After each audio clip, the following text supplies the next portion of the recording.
হলো গজারি বন, এটা পুরাটা গজারি বন। গজারি বনে আসলাম, গাড়ি ঢুকছে, লোকজন আসছে দেখতে। ঈদের ছুটিতে সবাই ঘুরতে আসছে, এখানে দেখতে আসছে। সুন্দর গজারি বন, রাবার বাগান, আনারসের বাগান। আমরা এখন গজারি বনের ভিতরে আছি, তখন বানরের গাছ ছিলাম। বানর বাগান থেকে আমরা বানরের গাছ থেকে আমরা আসছি এখন গজারি বনের ভিতর।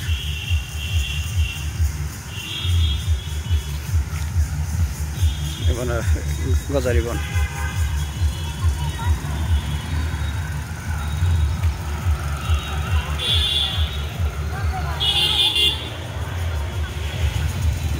আমার ছোট ভাই, বাস্তি, ভাই বউ, আমার 2 ছেলে সবাই আছে একসাথে গজারি বনের ভিতরে। আমরা এখন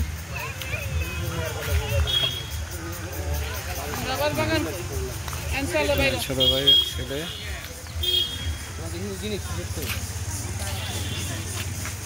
গজারি বন।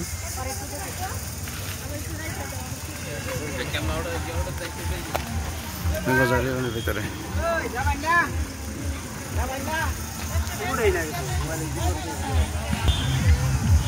গজারি বন,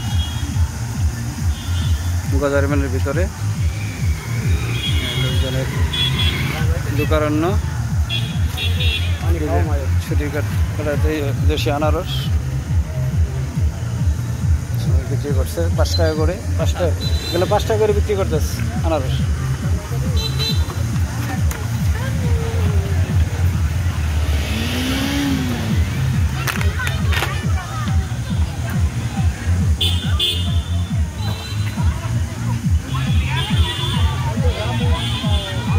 এদিকে আসো, এদিকে আসো, এদিকে আসো। এ রাব্বি।